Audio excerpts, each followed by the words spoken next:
Olá, muita paz, sejam bem-vindas, sejam bem-vindos a mais uma noite da nossa 64ª Semana Espírita de Vitória da Conquista. É com grande alegria que a União Espírita de Vitória da Conquista, todo o movimento, as recebe e os recebe com muita alegria nesta noite.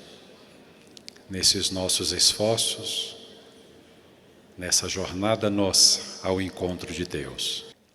Nós agora assistiremos a um vídeo.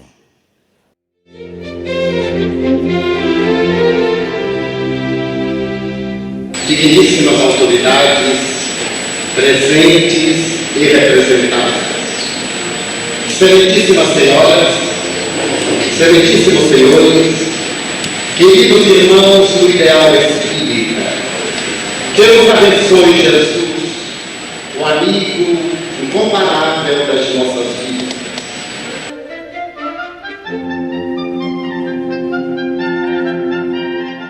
Quando o mestre disse que quem quisesse ir após ele, que pegasse a sua cruz e o seguisse, deu a dimensão do que o discípulo poderia esperar. Você, Divaldo, como um desses discípulos fiéis, pegou a charrua e não olhou para trás. O Evangelho segundo o Espiritismo é o cumprimento da promessa de Jesus. João 14:16. Não vos deixarei órfãos. Eu vos mandarei o Espírito Consolador, para que fique convosco, que o mundo ainda não pode receber. O Espírito verdade para crédito que o mundo não conhece. E quando ele vier, repetir-vos-á tudo aquilo que eu disse, porque seria esquecido, e vos dirá coisas novas que ainda não podeis suportar. E como afirmou para nós certa vez, quer desencarnar com a enxada na mão e não sentado numa poltrona de luxo. E está demonstrando isso ao continuar firme na tarefa no alto dos seus 90 anos, com total amor à causa abraçada, quando muitos, bem mais jovens, com muito mais vigor, já se sentem cansados. Os números são inspiradores.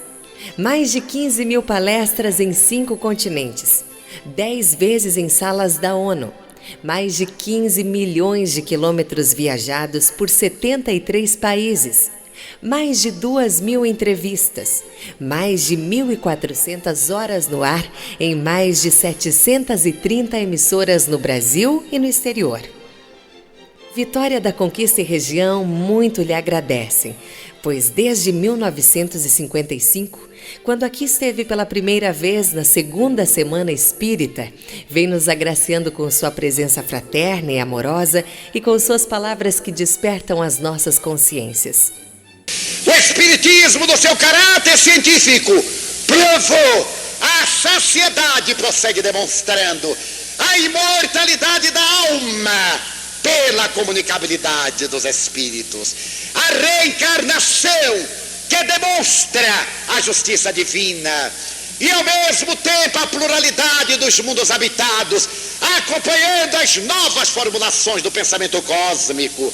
Quando, em 27 de março de 1947, na tribuna da União Espírita Sergipana, proferiu sua primeira palestra, aos 20 anos de idade, provavelmente não imaginou a grandiosidade do trabalho que estava começando de iluminar mentes e pacificar corações. Allan Kardec, com a sua percussiência, pôde sintetizar essa evolução do nível de consciência quando estabeleceu o progresso intelecto-moral. É de uma sabedoria essa frase, que está perfeitamente sintonizada na proposta do Espírito de verdade, quando apresenta os espíritas como desafio: amai-vos e de imediato instruí-vos. Seu legado para a humanidade é inspirador, pois além do Verbo iluminado, fundou também em 1947 o Centro Espírita Caminho da Redenção, que criou o Departamento Social Mansão do Caminho, o impressionante complexo educacional que lhe deu mais de 600 filhos e centenas de netos, transformando um bairro na periferia de sua Salvador num jardim de esperança e paz, vencendo um deserto de amarguras. Além de sua bela obra de promoção humana, dos seus mais de 280 livros psicografados e de seu mavioso canto através do verbo iluminado, dá-nos também o exemplo através do seu espírito de abnegação e da vivência plena da mensagem libertadora do Cristo. A verdade é que ele parou e, ao parar, abriu a sua boca e começou a cantar o hino de amor à humanidade. Bem-aventurados os pobres de espírito, neste mundo de espíritos pobres. A seara é grande. Eis que vem o semeador e a percorre. Seus passos são firmes, decididos, incansáveis. O semeador segue adiante. Não olha para trás. Os anos passam e ele caminha. Na esteira dos seus passos, todavia, brilham estrelas que se acendem na noite dos tempos. Obrigado, Divaldo, pelos seus 70 anos disseminando a boa nova, a luz da doutrina espírita por todos os cantos da terra. Jesus seja sempre a luz do seu caminho.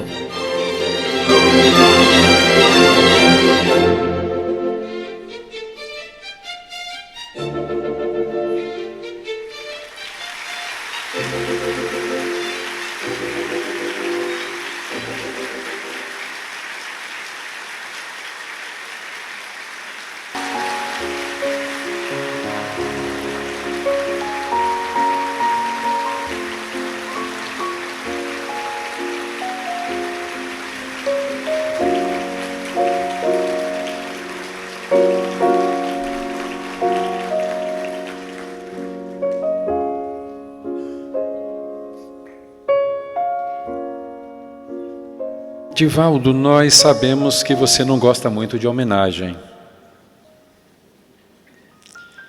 Mas pelo que você fez nesses 70 anos de oratória inspirada para o crescimento da humanidade, levando a mensagem espírita, a luz do Evangelho de Jesus pelos 4 cantos do mundo, por isso nós queremos lhe entregar uma singela, muito simples, lembrança do movimento nosso nessa data especial. Vamos convidar a nossa irmã que vai lhe passar as mãos uma placa comemorativa.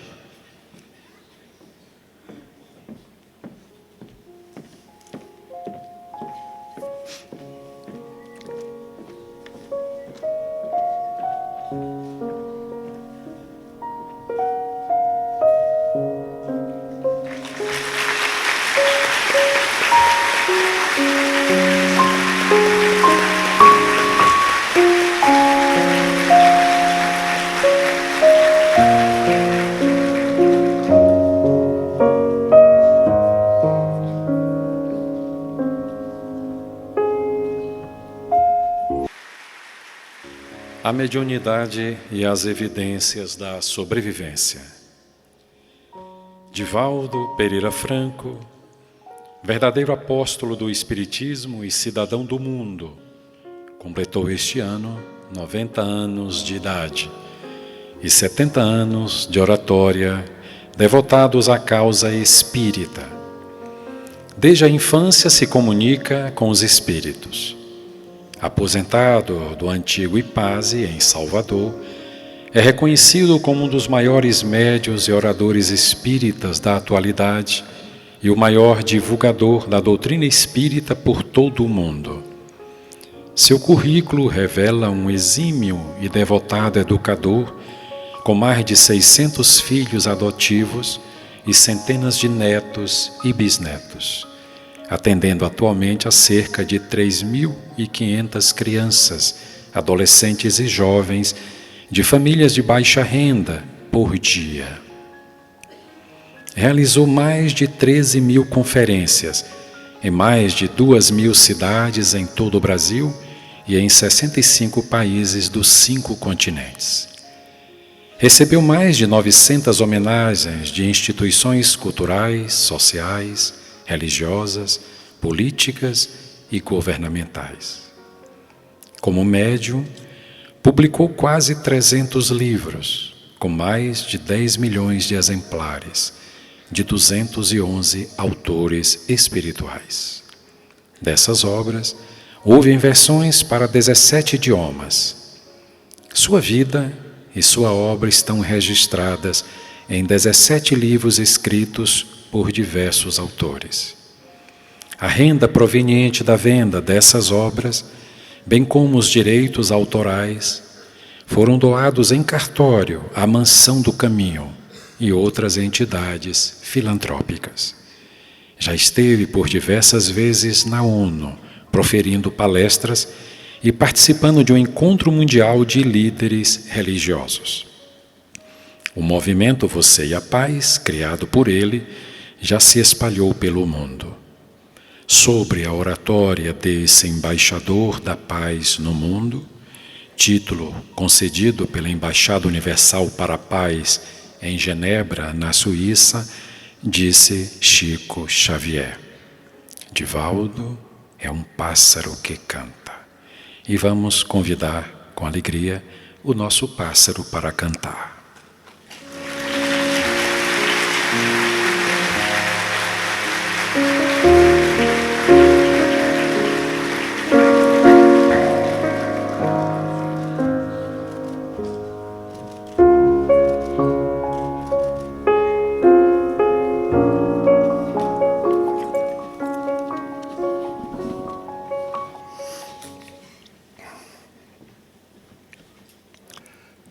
Senhoras, senhores, queridas irmãs, queridos irmãos espíritas, caras amigas e amigos que nos ouvem através de vários órgãos da internet, especialmente pela TV FEB, nossos votos de muita paz. Profundamente sensibilizado, desejo agradecer a distinção de que fui objeto pela 64ª Semana Espírita de Vitória da Conquista. Emocionado porque são 70 anos de lutas abençoadas. E também emocionado em reconhecer que não mereço. E por isso peço licença para transformar a homenagem no hino de louvor a Allan Kardec, o emérito codificador da doutrina espírita, que me proporcionou a oportunidade de servir à causa do bem na busca da autoiluminação.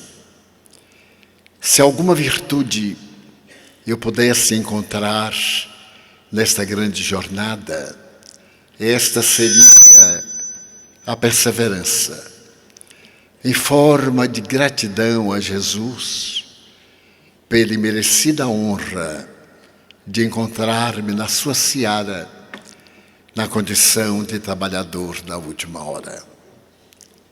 Portanto, com a alma tocada de ternura e de amor, aceito o estímulo, o afeto dos corações e dos amigos que pacientemente abraçam a nossa causa.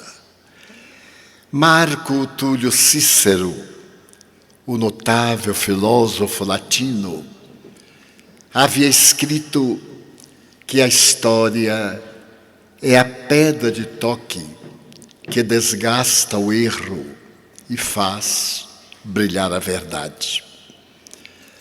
Cerca de 17 séculos depois, Lord Bacon, no momento em que a ciência libertava-se do círculo estreito da intolerância religiosa, asseverou: uma filosofia superficial leva a mente do homem ao materialismo, uma filosofia profunda, condulo à verdadeira religião.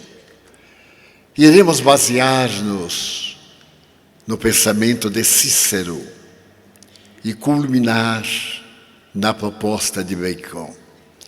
Porquanto a problemática da mediunidade e da sobrevivência do espírito é tão antiga quanto a criatura humana.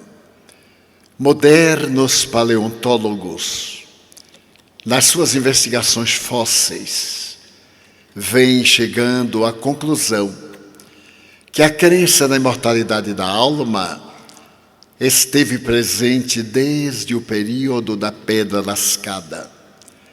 Quando a criatura humana abandonou os instintos primários e básicos e começou a adentrar-se na lógica, na razão, nos sentimentos.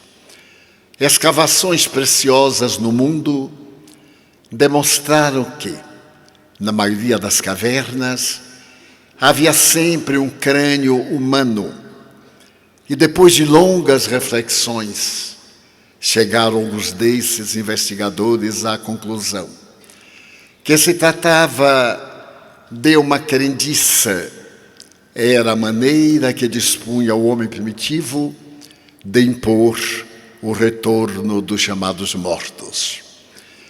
Também em torno do período do fogo, diante das fogueiras agora extintas, sempre se encontravam pedras, seixos, com desenhos grotescos daqueles que morriam, colocados próximos às labaredas para aquecerem-se. E mais adiante, no período de Pitágoras, se pôde encontrar por definitivo este pensamento que ficou clássico. A alma é uma chama velada. Quando lhe colocamos os santos olhos do amor, ela cresce e toma conta da claridade. Quando por acaso esquecemos-nos de dedicar-lhe este amor, ela fenece, permanecendo, no entanto, viva. Recorreremos à história, buscando na história grega, no mais notável narrador, Heródoto de Alicarnasso, a análise do homem mais rico de todos os tempos, o rei Creso da Lídia, hoje Turquia, que era portador de uma fortuna incalculável. Por uma questão geográfica, a capital da Lídia, Sardes, era cortada pelo rio Paquitolo, e este rio trazia da intimidade das montanhas pepitas de ouro que eram depositadas nas praias, diamantes preciosos, brancos, amarelos, negros, e que pertenciam ao Estado, exatamente no período em que o rio Creso havia atingido a maior cultura econômica de que se tem notícia. Pois este homem fantástico percebeu encontrar-se em perigo, porque 7 séculos antes de Cristo, os persas, através de Ciro, ameaçaram conquistar os mares Mediterrâneo, Adriático e o mundo conhecido. E Ciro, com as suas tropas, avançaram na direção do Levante e venceram a Babilônia. Logo, atiraram-se as tropas ao mar, na direção do que seria aquele pedaço de terra separado por um canal entre a Europa e a Ásia. Então Creso mandou embaixadores viajarem na direção da Grécia para fazer uma pergunta ao deus Apolo, que se comunicava no templo de Delfos. Como deveria ele agir para preservar o poder e a fortuna? E o deus Apolo, que se incorporava nas pitonisas através de epigramas, mandou dizer-lhe que um grande império ia ruir. Ciro não compreendeu a mensagem e acreditou que seriam os persas a serem esmagados pelas suas tropas. Preparou-se e cometeu um grande erro militar. Foi em busca do inimigo. E nessa busca, numa das batalhas mais notáveis dos tempos antigos, ele perdeu e retrocedeu na direção do seu país. Aqueles que haviam sido contratados abandonaram-no e em breve a Lídia desapareceria do mapa até hoje. Um grande império iria desaparecer. É uma evidência notável da mediunidade. Porquanto, mais tarde, no dia 16 de setembro do ano 96, também narra outro historiador grego, o venerando Apolônio de Tiana. Encontrava-se na cidade de Éfeso, que à época era a terceira cidade mais importante do mundo. Roma, Jerusalém e Éfeso, entre as duas capitais.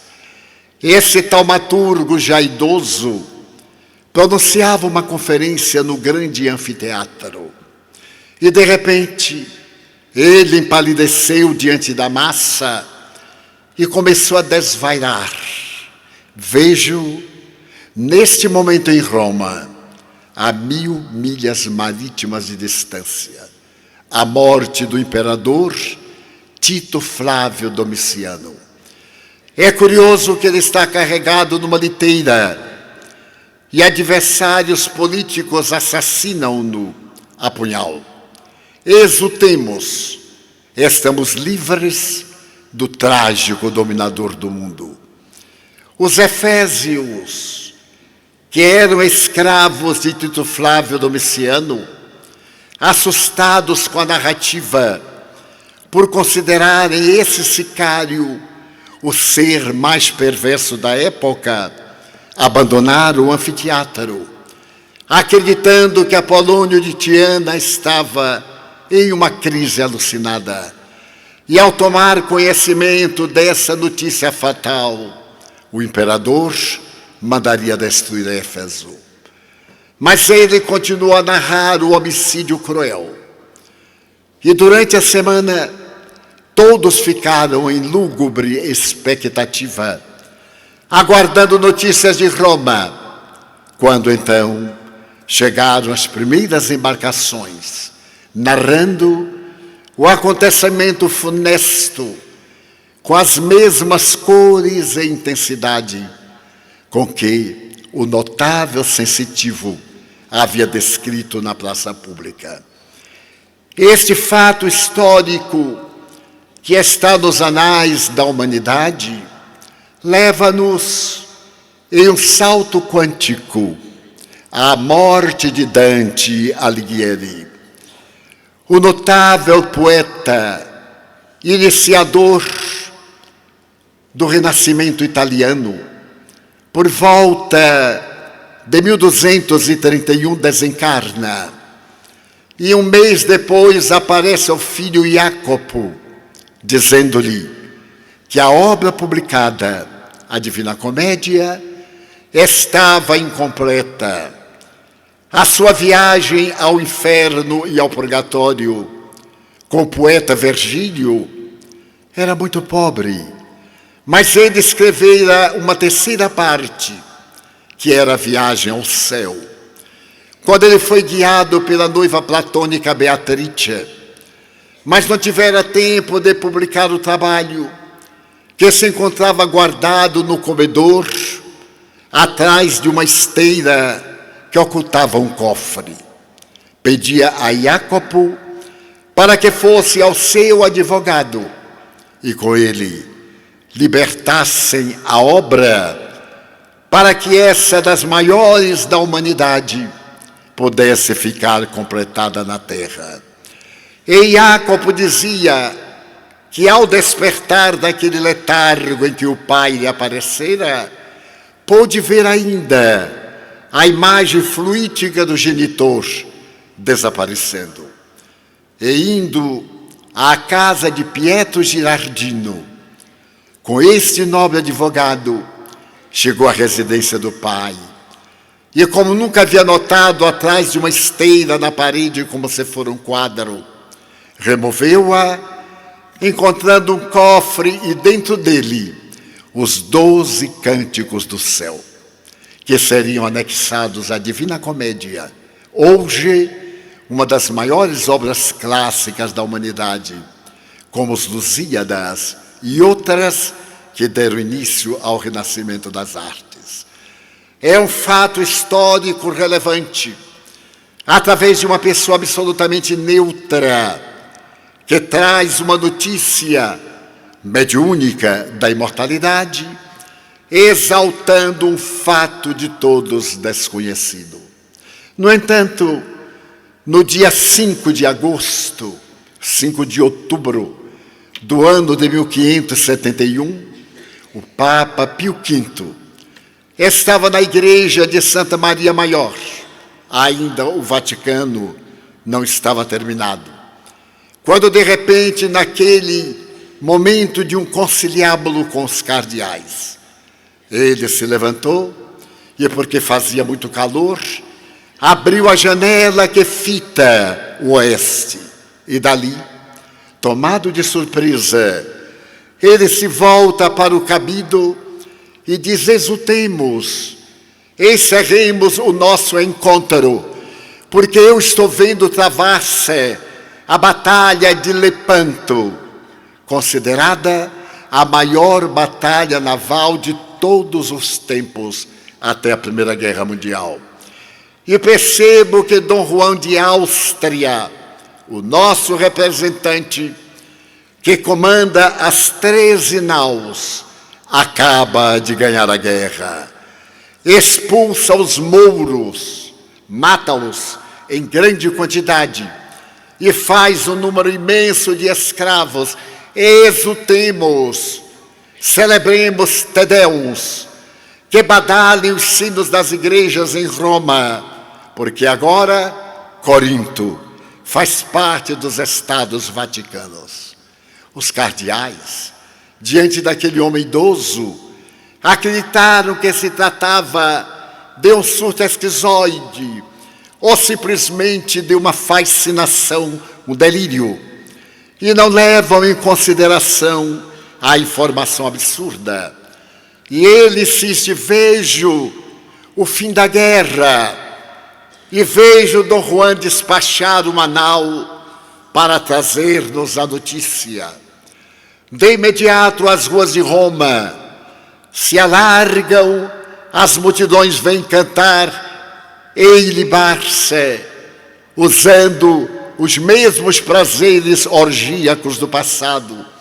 Os sinos das igrejas cantam, os Te Deus são celebrados, mas a notícia não chega.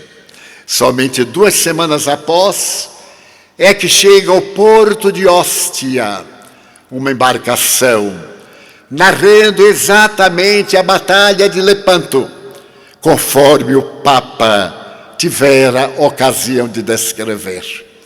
E por que o atraso em chegar a notícia? Porque a primeira embarcação naufragou 1 semana apenas depois que partiu de Corinto. Este fato extraordinário na Igreja Católica demonstra a realidade dessa paranormalidade na criatura humana e da informação absolutamente exata narrada por seres espirituais. Porém, no mês de setembro de 1756, na cidade de Gotemburgo, na Suécia, celebrava-se uma homenagem ao homem mais sábio daquele país. E no instante que ele recebia as homenagens, Swedenborg levantou-se, saiu um pouco para tomar ar e começou a gritar: uma desgraça abate-se sobre o nosso país. Estou a ver neste momento as labaredas crepitantes devorando Estocolmo. 3/4 partes da cidade estão em chamas. Um incêndio banal em um estábulo. Uma vaca escoceou uma lamparina que ateou fogo e agora a cidade está sendo devorada. Que poderíamos fazer numa distância tão grande? E durante 2 horas, Swedenborg narrou o incêndio que devorou a veneranda capital da Suécia. O curioso é que a cidade de Gotemburgo está distante de Estocolmo 508 quilômetros. E quando nos dias posteriores chegaram as notícias da narração deste fenômeno de clarividência, Swedenborg, materialista, o grande cientista, revelou que tinha oportunidade de ver os anjos subindo as escadarias de Jacó na direção do reino dos céus. E com a sabedoria que o tipificava, tornou-se um médium especial e criou uma nova religião, a qual deu o nome de a Nova Jerusalém, até hoje existente na Escandinávia. São fenômenos mediúnicos que a história nos apresenta e interesses religiosos ou sociais procuram ocultar-nos, como que aconteceu no dia 19 para 20 de fevereiro de 1939.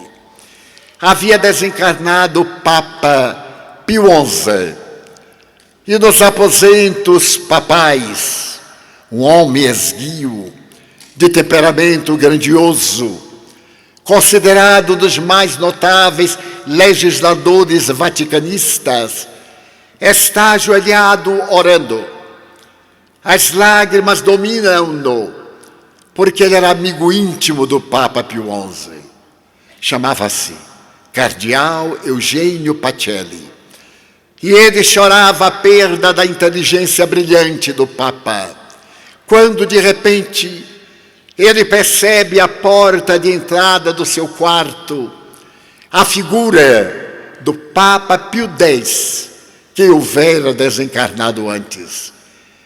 E o Papa, voltando-se para Eugênio Pacelli, diz-lhe ipsis verbis: venho em nome de Jesus Cristo dizer-te que logo mais serás Papa. Cabe ao Senhor Jesus anunciar-te que governarás o rebanho católico num dos períodos mais negros da história da humanidade. Verás como nunca houve uma guerra calamitosa que dizimará milhões de pessoas. E ele manda dizer-te que deverás governar com justiça, misericórdia e compaixão. Eugênio Pacelli tem um choque e volta-se para a aparição e diz: santidade, não sou santidade. Eu sou teu irmão e venho em nome de Jesus Cristo dizer-te que serás Papa e não deves discutir. E diante dos seus olhos, aquela figura brilhante desapareceu, deixando-o totalmente aturdido. O cardeal Eugênio Pacelli abandonou os aposentos papais, atravessou as lógias, desceu à Catedral de São Pedro e desceu ao subterrâneo para poder orar diante da tumba de Pio X. Ali esteve de joelhos no subterrâneo, e quando pela manhã saiu do lugar fúnebre e atravessava a Catedral de São Pedro, um guarda suíço que seria testemunha, vendo-o pálido, perguntou-lhe: mas o que se passa? A vossa palidez me preocupa. E Eugênio Pacelli redarguiu: eu acabei de conversar com o Papa Pio X. Mas o Papa Pio X responde-lhe o guarda: morreu? Sim, eu sei. Fui eu quem lhe fez o discurso fúnebre. Foi ele quem me deu o anel cardinalício e o chapéu de cardeal. E ele veio me avisar que eu seria papa. O jovem guarda suíço ficou aturdido diante de sua eminência. Logo depois, veio o momento em que se reúnem os cardeais e ele teve humildes votos. Mas quando se repete o consistório de julgamento, ele é eleito papa por unanimidade de votos e recebe o nome de Papa Pio XII. No dia 1º de setembro, os russos invadiram o norte da Polônia. No dia 30, os alemães invadiram o sul da Polônia. Estourou a Segunda Guerra Mundial, que ceifou aproximadamente 120 milhões de vidas.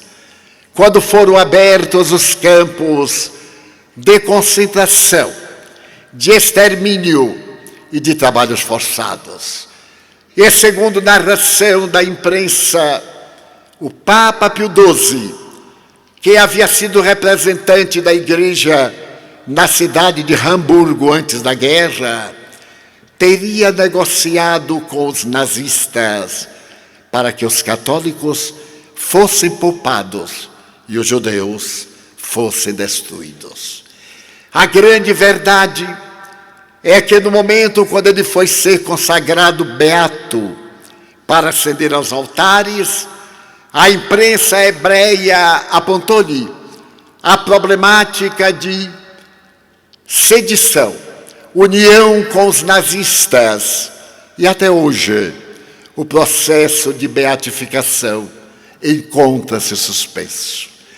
Essa visão notável narrado pelo Jornal Católico de Petrópolis e publicado pelo Jornal da Manhã de 16 de setembro de 1956, deu-nos a narrativa deste fenômeno paranormal.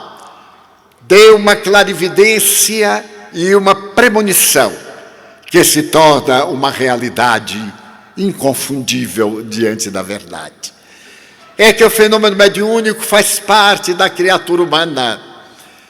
E o egrégio codificador da doutrina espírita, Allan Kardec, em O Livro dos Médiuns, capítulo 14, tem a oportunidade de dizer que todo aquele que sente em determinado grau a presença dos espíritos é, por isso mesmo, médium.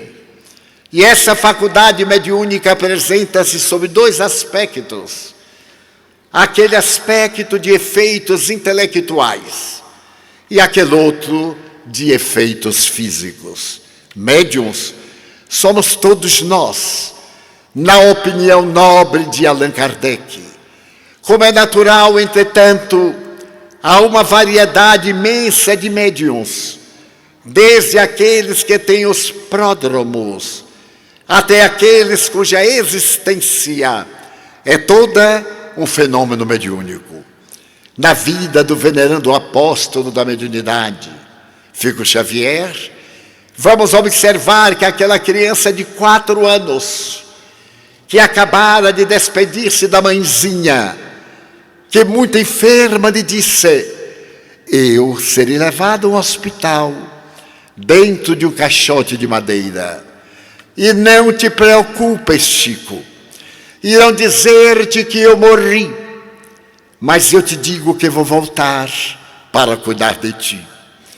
E é passado apenas um mês, quando desaba uma tempestade sobre a cidadezinha de Pedro Leopoldo, naquela época um lugarejo de menos de 2.000 almas, Ele tem pavor do trovão, do relâmpago, e corre para baixo da mesa da sala de jantar.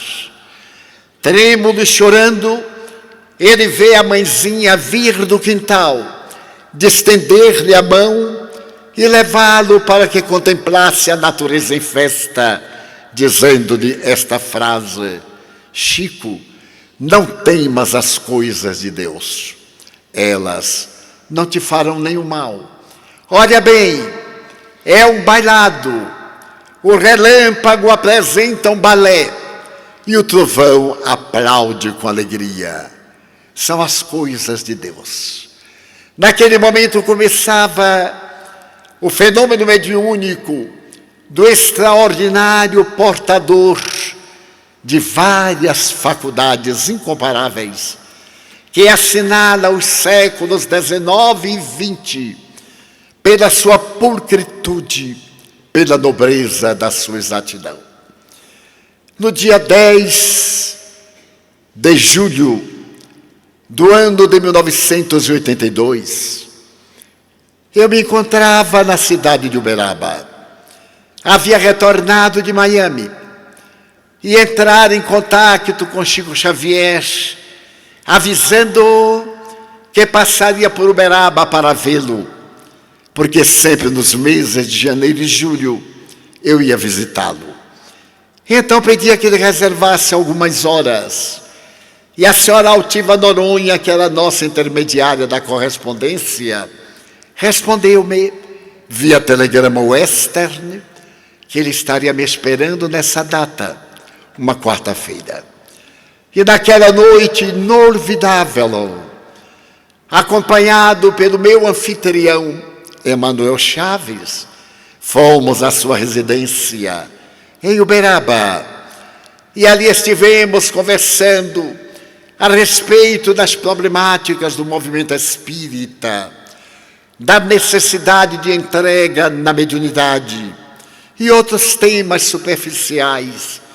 Ele assessorado pela auxiliar doméstica e Emanuel por mim, quando ele diz: vamos orar, fazendo um pequeno culto evangélico. Eu aqueci com júbilo imenso, e ele, tomando do evangelho, começou a ler a página sorteada. O homem de bem. Depois orou com grande unção. Ofereceu-me papel e lápis e tirou uma boa porção para ele mesmo. E ambos começamos a escrever. Uma hora depois, ele encerrou a reunião e pediu-me que lesse a mensagem que houvera recebido. Tratava-se de uma mensagem escrita pelo espírito Adolfo Bezerra de Menezes Cavalcante, dirigida a ele, que se comoveu, mas a dele era de minha mãe, que estava escrevendo-me, porque naquela noite completavam-se 10 anos que ela houvera desencarnado. Eu não me recordei, e ali estava ela voltando do túmulo, quando Chico me disse: Dona Ana, ele sabe o nome de minha mãe, escreve-lhe uma carta longa, de 32 páginas. E de imediato, eu dei um salto quântico na imaginação e me lembrei de minha mãe modesta e analfabeta. E recordei-me que no período em que ela estava entre nós, por ser muito inteligente, ele dizia em tom de ternura: mãe, se a senhora quiser, eu lhe ensinarei a ler e a escrever em uma semana. A senhora é muito inteligente e em uma semana a senhora estará lendo e escrevendo.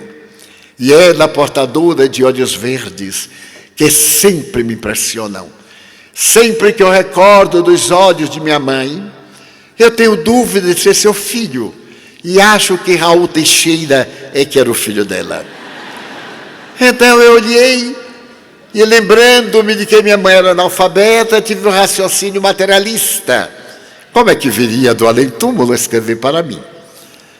E então ela começa a mensagem dizendo: meu filho, você me disse nos últimos anos de minha vida que se eu quisesse, você me ensinaria a ler e a escrever em apenas uma semana. E eu lhe respondia: meu filho, eu já sou diplomada pela Universidade da Vida e não quero colocar confusão na minha cabeça. E sempre me recusei a ler e a escrever, pedindo a você que lesse e comentasse o Espiritismo para mim. E de fato, foi uma das coisas que eu quase me arrependi, porque ela se tornou tão espírita, que se fez a minha vigia, meu anjo da guarda. Eu não tinha o direito de me equivocar, porque quando eu fazia qualquer coisa, por mais insignificante, ela sorria e dizia: você não é espírita, meu filho? E eu dizia para comigo: para que eu a fiz espírita? Então agora eu vi ali a autenticidade absoluta, porque somente ela e eu sabíamos desse diálogo de corações. E comecei a ouvir a mensagem com um recado para cada um dos meus 8 irmãos que ainda estavam reencarnados. Nós éramos 13, mas agora éramos 9, porque 4 haviam desencarnado. Diga a Genésio, diga a Ildete, diga a Osvaldo, porém numa linha decrescente, que eu talvez tivesse dificuldade em acertar sem maior reflexão. Até que chegava a minha vez, ela dizia: meu filho, como você sabe, voltei para alegrar o seu coração. Estou escrevendo, meu filho. Quando eu cheguei aqui, eu reaprendi a escrever somente para alegrar o seu coração. Eu havia usado a literatura de maneira perversa, e Deus me concedeu a honra de vir analfabeta para poder expungir os meus desacertos e aprender a ser pulcra e simples. E então ela me falou de coisa íntima, somente conhecidas de nós dois. E continua a mensagem, até o momento que ela disse: meu filho, quando eu aqui cheguei, naquele dia 10 de julho de 1972, eu fui recebida por uma amiga muito pobre, Dona Maria Domingas Bispo. Era uma senhora humilde da nossa querida Feira de Santana, que me havia recebido e que havia desencarnado e colocou a data da sua desencarnação. Foi ela que me falou as primeiras questões a respeito da vida indestrutível. E ao terminar a mensagem, eu fiquei devorado por uma dúvida cruel, porque eu tinha certeza que minha mãe não conheceu ninguém chamado Dona Maria. Com esse nome estranho, Dona Maria Domingas, ela não conheceu. Porque em 1935, quando a senhora houvera desencarnado, eu contava 8 anos de idade.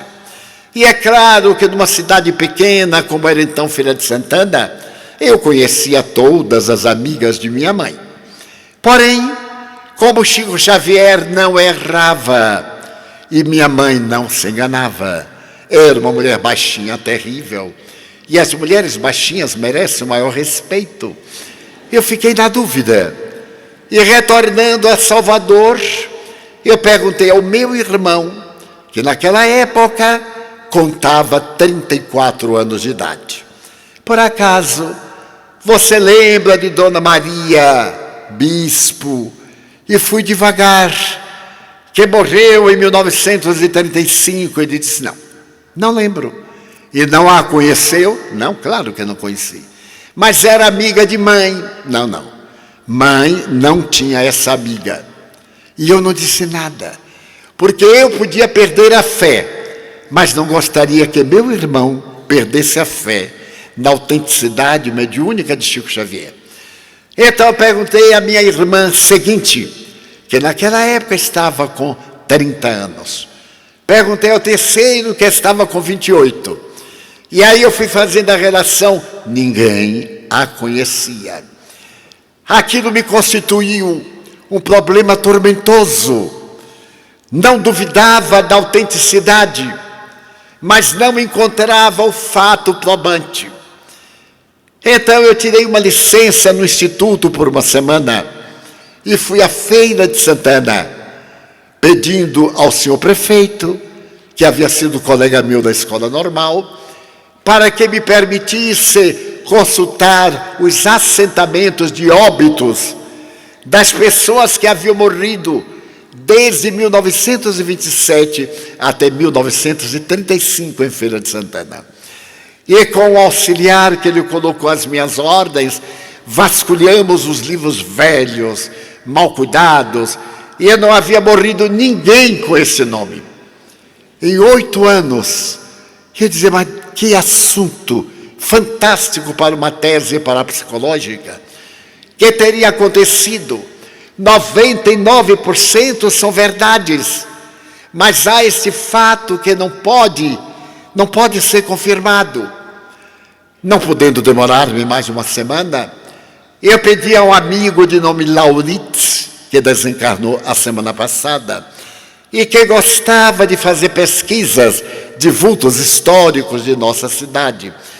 Eu narrei o fato e pedi-lhe, deixando a página da mensagem, para que ele me descobrisse se havia morrido em Feira de Santana em alguma época alguém chamada Maria Domingas Bispo. E o amigo, curiosamente, começou a pesquisar. E pesquisou 6 meses e não encontrou ninguém com esse nome. Dir-me-ia mais tarde numa carta que estava ele na praça do mercado em feira e teve uma crise. Dona Ana, a senhora nos cria uma situação embaraçosa deste? Me ajude a entender onde eu vou encontrar uma prova de que essa sua amiga existiu. E então ele sorriu, porque teve um insight. Ele lembrou-se que no ano de 1946, quando houve uma mudança na Carta Magna da República, muitas cidades que tinham vilas, adros e outras partes, diminuíram os municípios e criaram-se municípios novos. Foi chamada a Lei dos Municípios. Então, vários municípios muito grandes foram fragmentados e passaram a ter uma vida própria.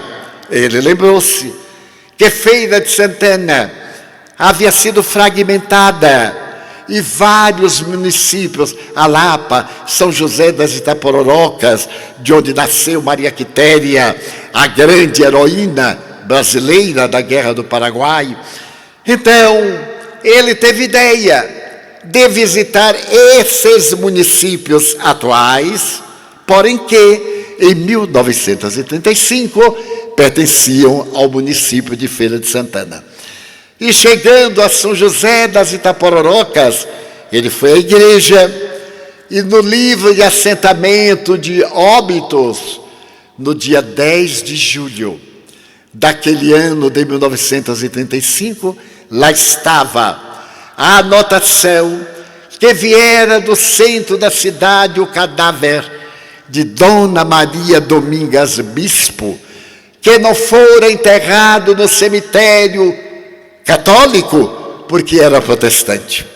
Então foi enterrada naquela vila de São José das Itapororocas. É um fato mediúnico que resiste a qualquer tipo de dúvida. A hipótese remota da telepatia, impossível, porque naquele 82, todas as personagens já haviam morrido, inclusive o coveiro, que poderia estar transmitindo. Minha mãe havia morrido, Dona Domingas havia morrido, o padre havia morrido todo mundo. Então a telepatia era impossível. A chamada hiperestesia indireta do inconsciente, idem, que é a tese de que nós jogamos no inconsciente coletivo as ideias, e alguém registra em determinado estado de emoção.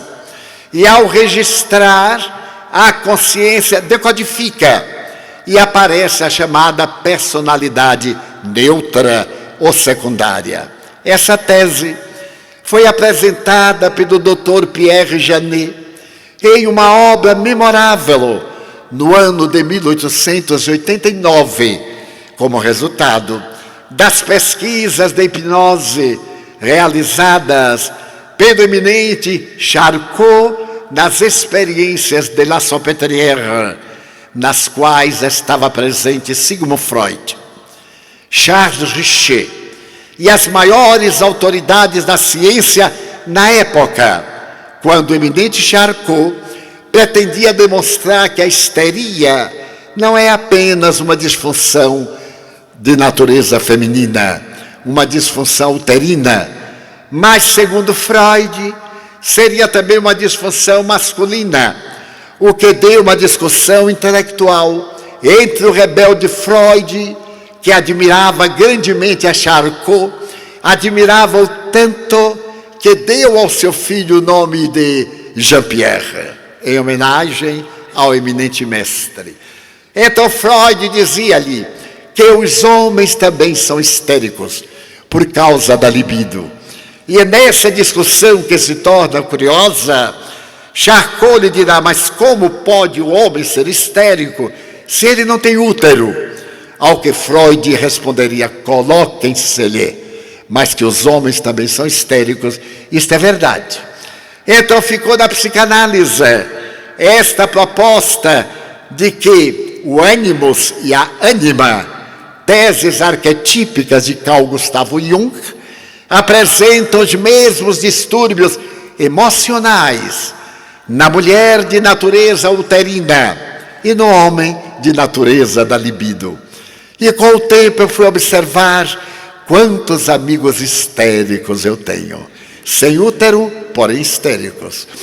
Então aquela revelação apresentada pelo médium Xavier, eu encaminhei a vários parapsicólogos para que encontrasse uma tese que negasse a única válida, a da mediunidade, a tese da imortalidade, porque somente minha mãe conhecia essa sua amiga anônima, muito pobre, que sequer veio à nossa casa uma vez única, não sendo conhecida da família. E fatos desta natureza, demonstrando a mediunidade, são fascinantes, porque quando eu era jovem, o que não faz muito tempo, porque nós que temos uma certa idade, o povo pensa que nasceu com 40 anos. Pois sim, até viram fotografias aí mais jovens, ou saudade, mas que não resolve. Eu passei uma grande crise no ano de 1945. Havia terminado a guerra e eu era funcionário de uma companhia de seguros, uma companhia italiana que havia sido incorporada ao governo brasileiro, dando lugar ao nascimento do Instituto de Previdência e Assistência dos Servidores do Estado. Era, portanto, eu um funcionário dessa empresa. E no mês de agosto, quando se renderam os japoneses, tecnicamente terminou a Segunda Guerra Mundial, porque a da Europa terminou em maio, mas a da Ásia somente depois da segunda bomba atômica. E o gerente chamou-me e me disse: temos ordens da matriz para dispensar os funcionários mais novos. E como você é o último funcionário, tem apenas 13 dias. Eu lamento muito, mas tenho que o dispensar. E aquilo para mim foi um trauma, mas um trauma terrível, porque eu tinha vindo do interior para tentar a vida na capital. Era médium, mas não era espírita. Aquele 1945 era-me muito tormentoso. E com a dor da despedida pensei em suicidar-me. Uma voz me dizia: venha para cá. Quem se suicida é feliz. Veja o meu caso. A vida é maravilhosa. E me hipnotizava. E estava na moda atirar-se do elevador Lacerda, um edifício com 90 metros, porque até para se matar tem moda. agora é overdose. Tomou uma overdose. Teve a época do veneno de rato, teve a época do enforcamento. Então agora é atirar-se das alturas ou uma overdose. E a voz me disse tanto que eu fiquei aturdido e fiz uma carta aos meus pais falando do meu fracasso e da ausência de sentido da minha vida. Peguei um grampo, os 130 mil réis dos 13 dias que eu trabalhei, prendi no grampo e então, com este envelope no bolso, eu subi o elevador da Serra com uma euforia. Eu ia morrer. Eu já tinha uma irmã que se suicidara em 1939. Subi o elevador da Serra quase em êxtase. As janelas não eram defendidas e vários casos haviam acontecido naquela semana. E então coloquei a mão no parapeito, olhei o mercado modelo e preparei para dar o salto. Mas no momento em que eu me preparei, eu vi minha irmã chegar, o rosto deformado, enorme, apareceu-me de fora para dentro e gritou assim: não faça isto, louco, ninguém morre. E eu tive um susto tão grande que desmaiei para dentro. Felizmente, porque se fosse para fora, adeus. E quando eu acordei no lugar que tinha muita claridade. E aquelas pessoas de branco para lá e para cá. Eu, na minha ingenuidade e estupidez, eu perguntei: estou no reino dos céus? E a palavra que eu ouvi não era nada celestial. Compreendi que estava no pronto-socorro. Alguém me encontrou desmaiado, levou-me, e claro, no pronto-socorro as palavras não são necessariamente salvadoras. E eu, ao despertar e ver que estava vivo, me passou aquela loucura, aquela indução, porque eu estava sendo suicidado pelos espíritos vãos, e este é o mês de prevenção do suicídio. Cuidado com as obsessões, com aqueles adversários que nos insinuam, a princípio telepaticamente, um monólogo, depois um diálogo, depois um surto, uma possessão e o salto do abismo para sofrimentos inauditos e muito piores. Então, naquele dia, eu voltei para casa arrasado. Morava numa casa de pensão e havia ainda bonde, streetcar. Eu peguei um bonde e estava vazio porque já era alta hora da noite. Então havia no bonde à frente uma senhora afrodescendente, umas 3 pessoas e eu a regular distância. Então ali eu comecei a pedir a Deus, muito católico que eu era, rezei o Creio em Deus Padre, que é uma reza forte. Orei o Pai Nosso, a Salve Rainha, o que veio na cabeça eu fui orando e pedindo a Deus perdão e misericórdia, quando repentinamente aquela senhora afrodescendente idosa olhou para trás e disse: venha, senhorzinho. Estávamos reparados uns 8 bancos vazios. Não sei porquê, eu segurei nas colunas externas do bonde, fui andando e sentei-me junto a ela. Ela me olhou demoradamente e me disse, sofrendo muito, não é, senhorzinho?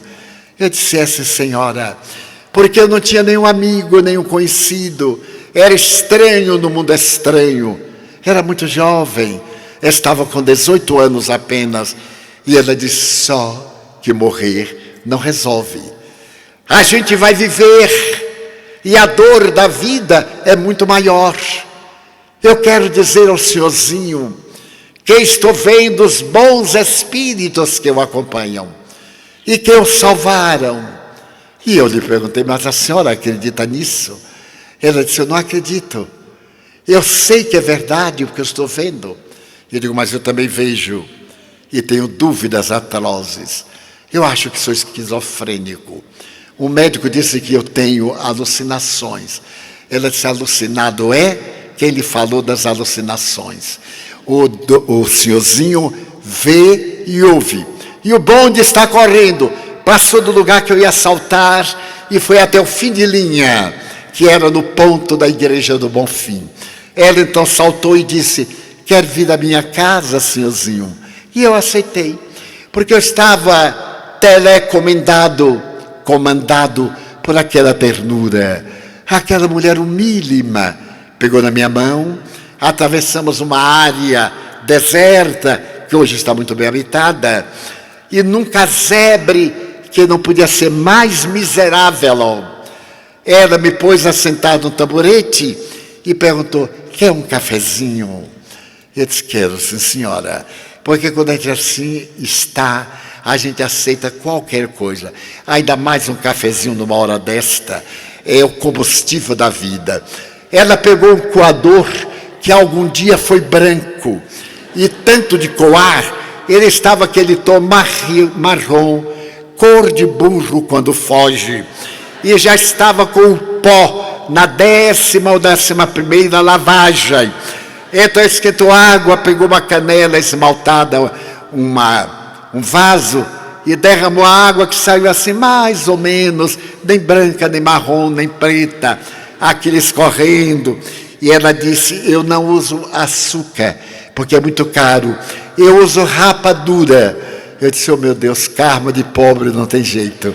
Até na hora do café ela veio um pedaço de rapadura. Tomei o café com rapadura, e ela pegou minhas mãos e me deu uma mensagem: viva, senhorzinho. Ele quer que você viva. Não esqueça, Deus é amor. E na sua linguagem tosca, ela me falou ditos indizíveis, em uma linguagem clássica. Algumas palavras eu não entendia. E ela, quando voltou ao normal, disse: se puder, amanhã volte aqui. E eu voltei. E nos tornamos filho e mãe.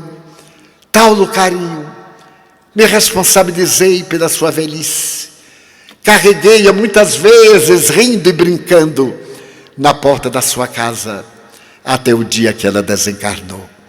Porque a minha mediunidade tinha um caráter muito peculiar. Meu pai era do século XIX.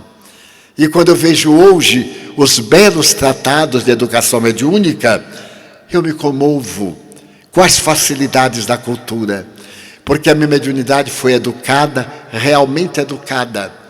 Quando eu estava em Feira de Santana, uma pequenina cidade, e via os espíritos e alguém me perguntava, eu dizia: sim, estou vendo fulano, beltrano.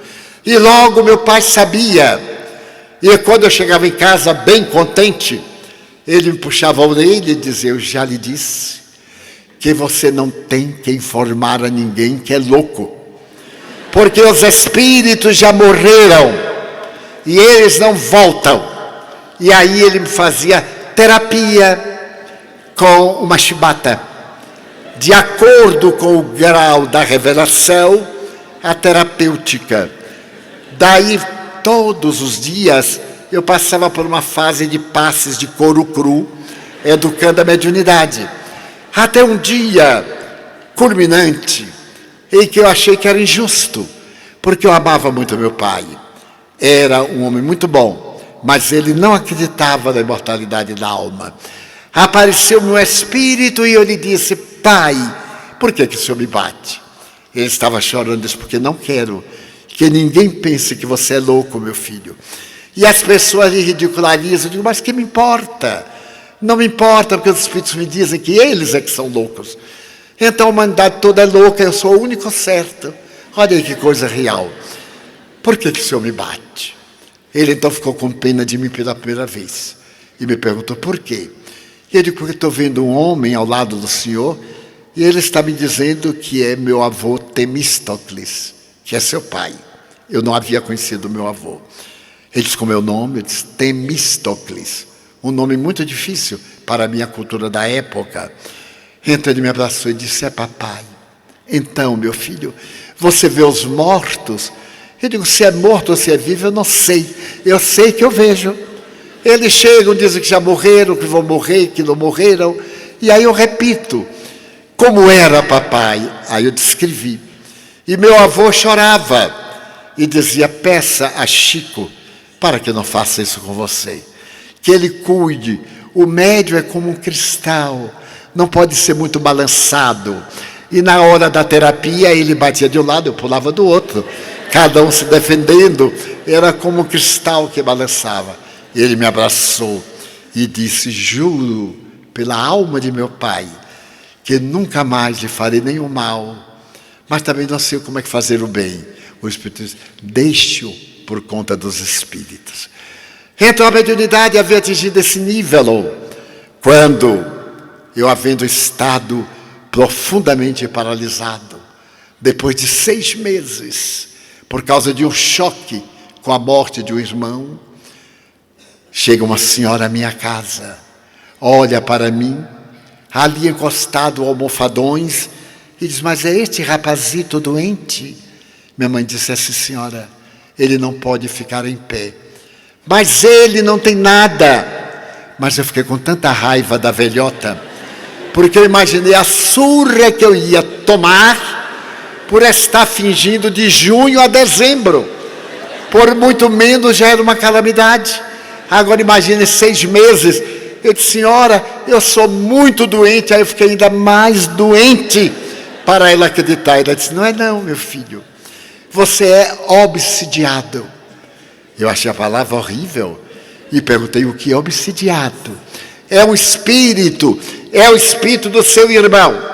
Com o choque, você se localizou no centro dos movimentos e ele está impedindo a sua movimentação. E ela descreveu meu irmão com os menores detalhes. Eu que era louco nas minhas alucinações, eu perguntei: mas a senhora vê os mortos? Vejo.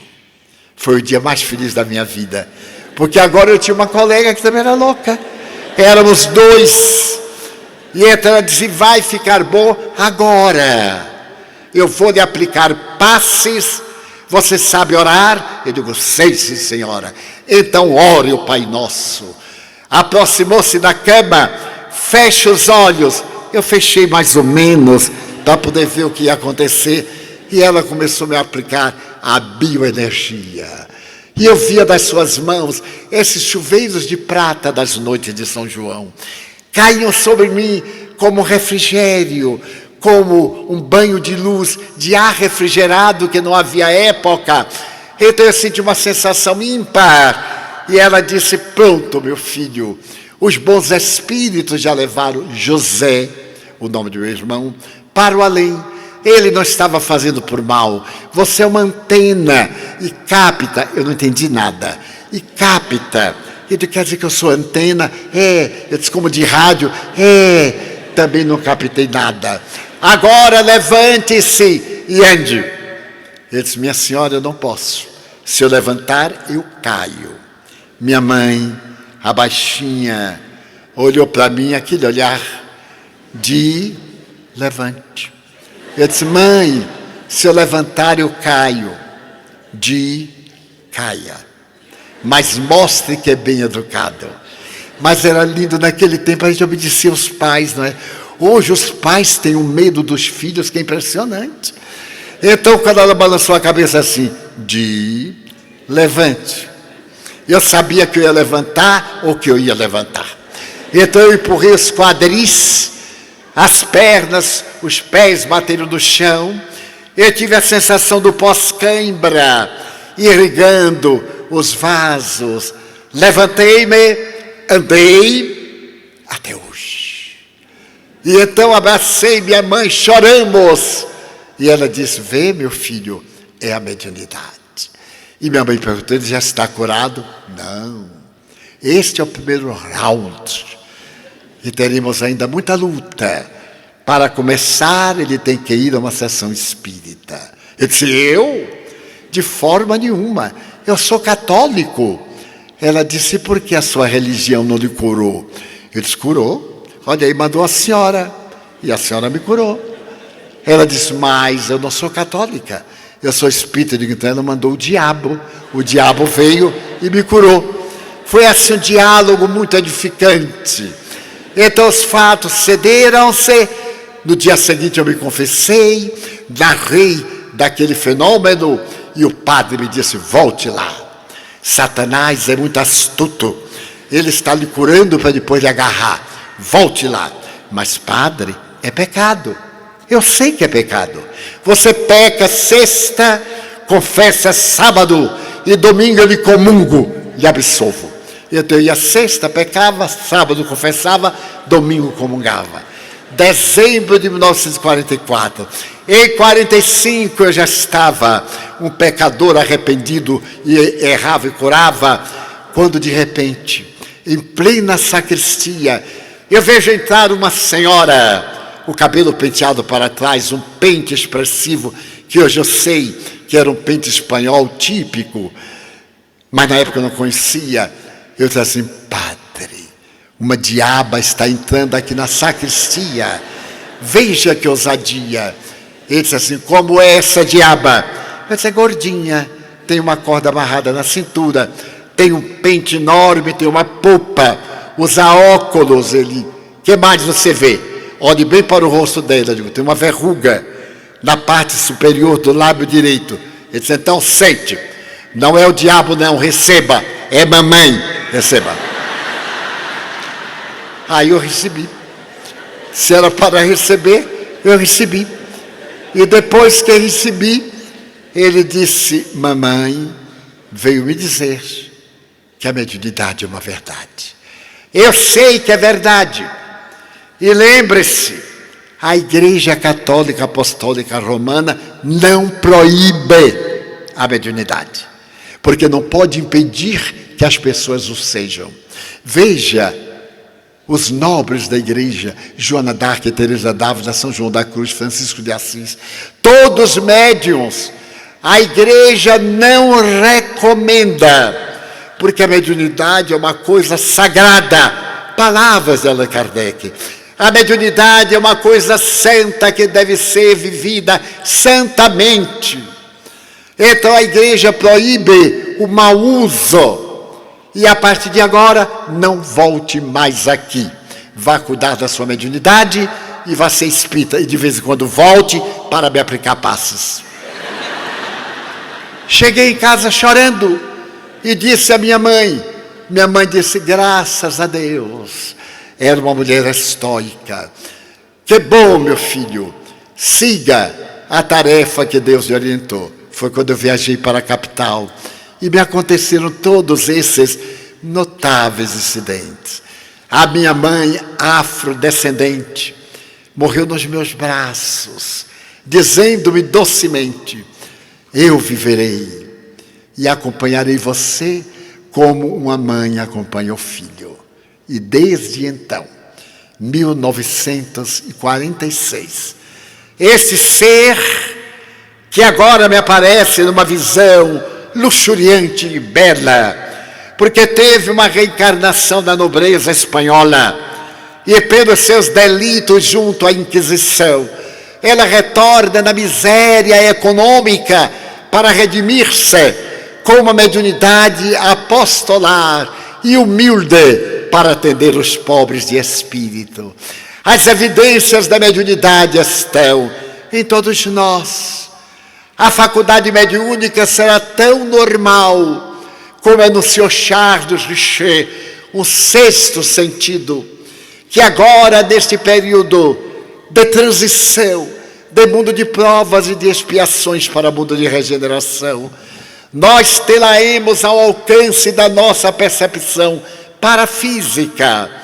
É a ponte de luz que nos põe em contato entre o eu propínquo e o Deus longínquo.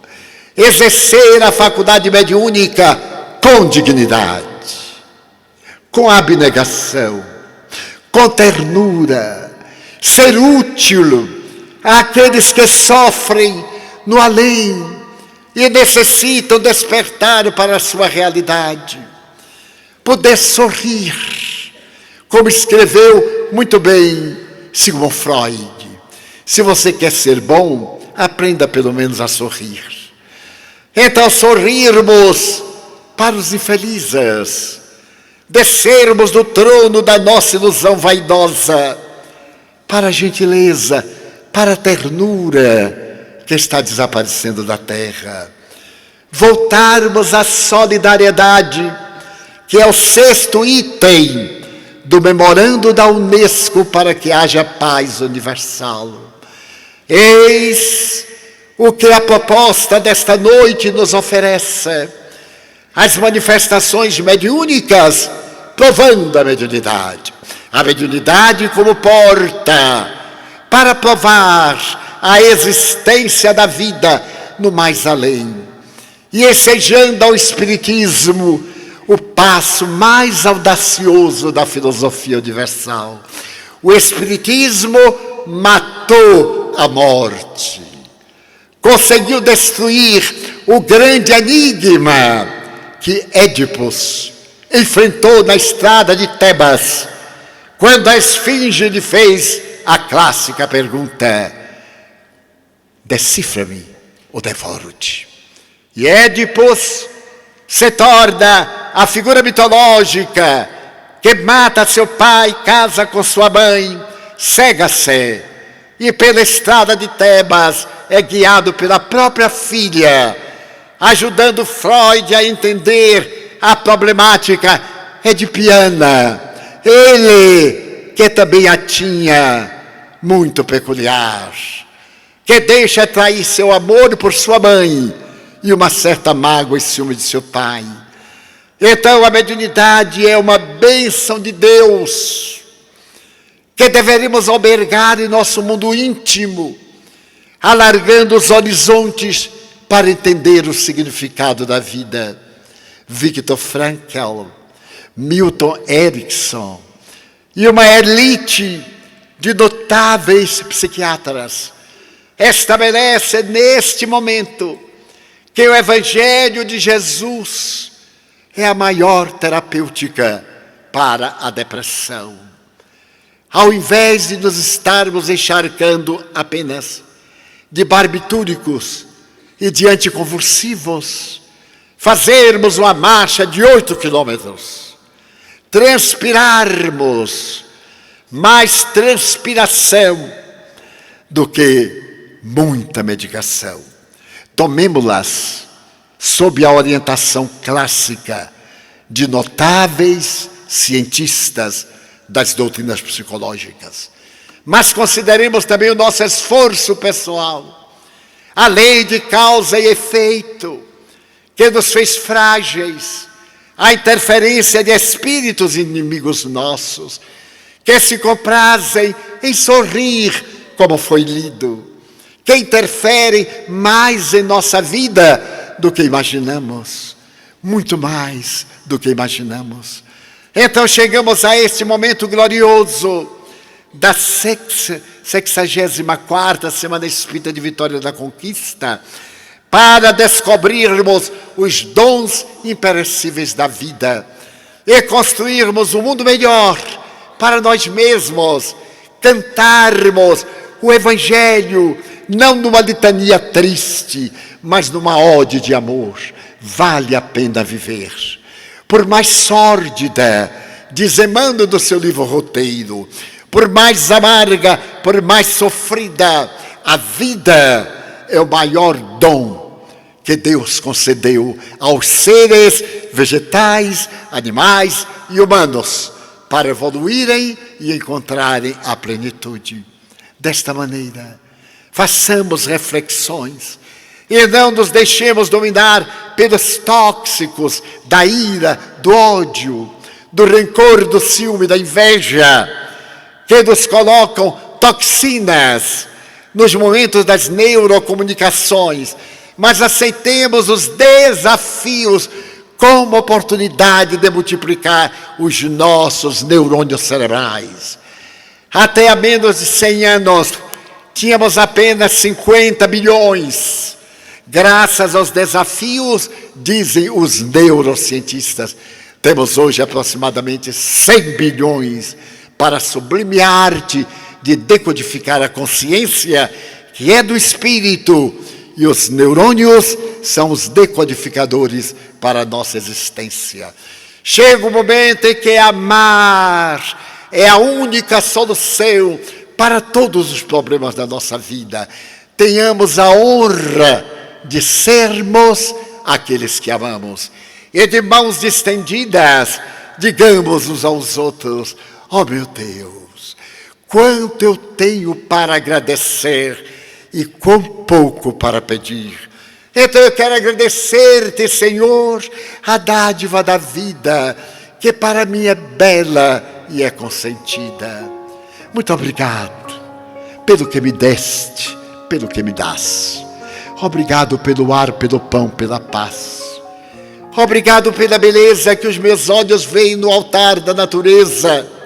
Olhos que fitam o céu, a terra e o mar, que acompanham a ave ligeira, que voa fagueira pelo céu de anil, e se detém na terra verde, salpicada de flores em tonalidades mil.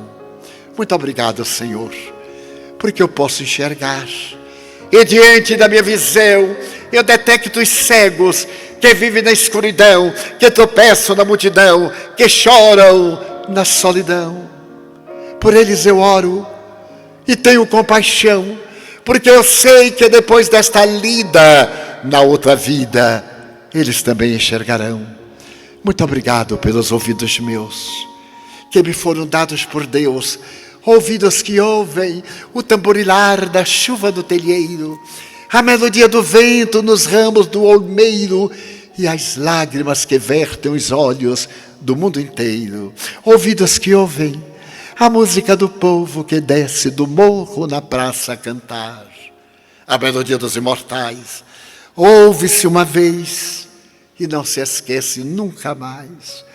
Pela minha faculdade de ouvir, pelos surdos eu te quero pedir, porque eu sei que depois desta dor no teu reino de amor, eles voltarão a ouvir.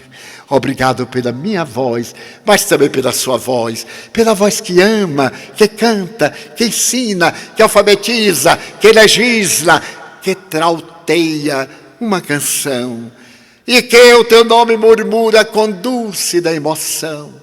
Diante da minha melodia, deixa-me rogar pelos que sofrem de afasia. Eles não cantam de noite, eles não falam de dia. Oro por eles, porque eu sei que depois desta prova, na vida nova, eles cantarão.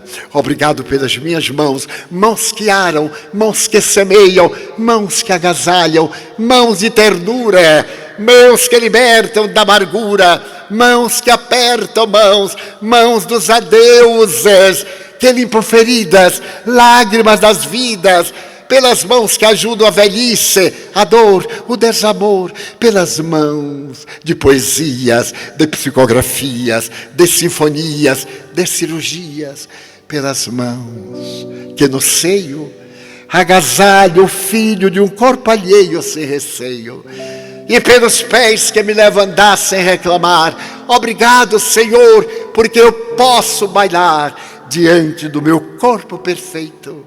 Eu te quero louvar, porque eu vejo na terra aleijados, amargurados, paralisados que não se podem movimentar. Eu oro por eles, porque diante do meu corpo perfeito eu sei que é uma terrível expiação. E por eles eu formulo uma oração, porque sei que na outra vida eles também bailarão. Muito obrigado pelo meu lar. É tão maravilhoso ter um lar. Não importa se é uma mansão, um duplex, um bangalô, uma casa no caminho, seja o que for, mas que dentro dele exista a figura do amor. Amor de mãe, ou de pai, de mulher, ou de marido, de filho, ou de irmão. A presença de um amigo, alguém que nos dê a mão. A presença de um gato ou de um cão, porque é muito triste viver na solidão. Mas se eu a ninguém tiver para me amar, nem um teto para me agasalhar, nem uma cama para repousar, nem aí reclamarei. Pelo contrário, eu cantarei. Obrigado, Senhor, porque eu nasci. Obrigado, Senhor, porque eu creio em Ti, pelo Teu amor. Obrigado, Senhor, pela Sua misericórdia, pelo Seu amor. Obrigado, Senhor, pela sua atenção. Obrigado, senhores.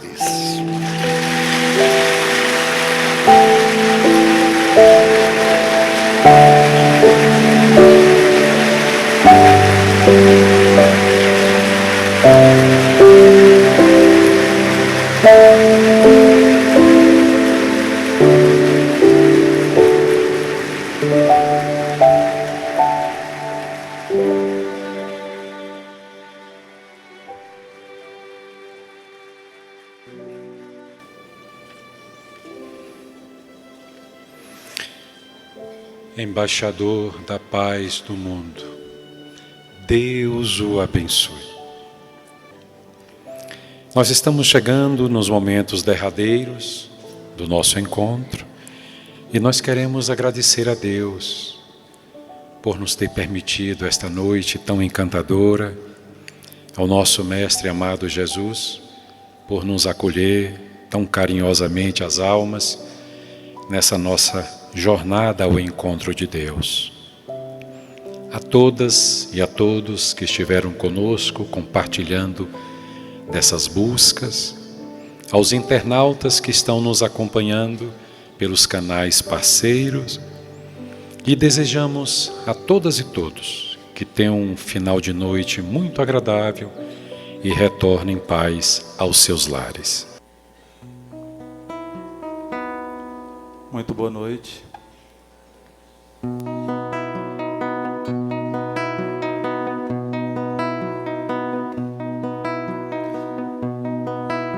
Que seja todo propósito como uma fonte de amor, inspirado por um bem maior.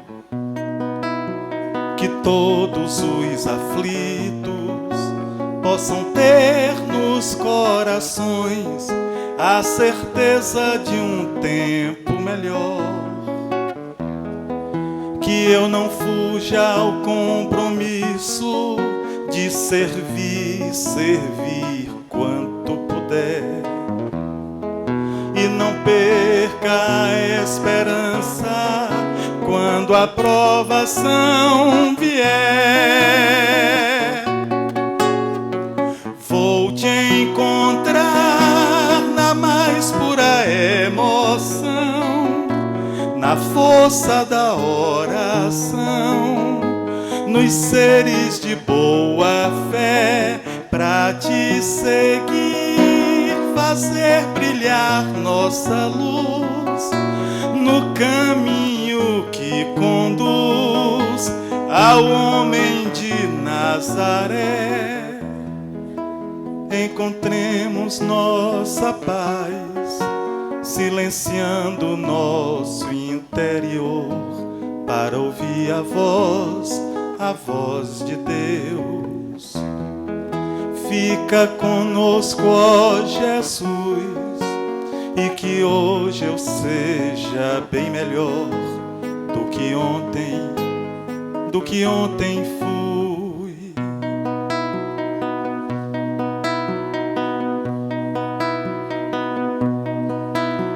Que seja todo propósito como uma fonte de amor, inspirado por um bem maior. Que todos os aflitos possam ter nos corações a certeza de um tempo melhor. Que eu não fuja ao compromisso de servir quanto puder, e não perca a esperança quando a provação vier.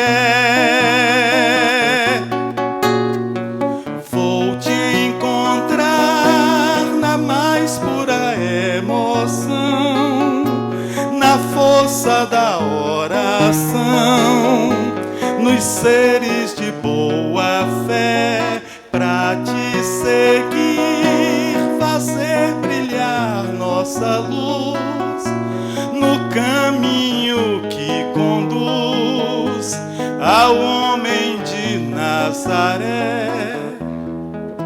que eu não fuja ao compromisso de servir quanto puder.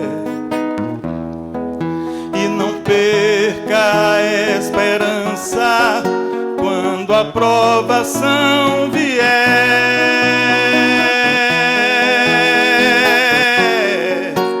Quando a provação vier.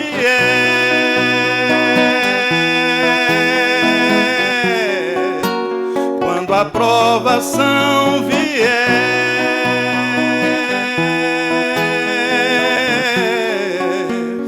fica conosco, Jesus, fica conosco, Jesus.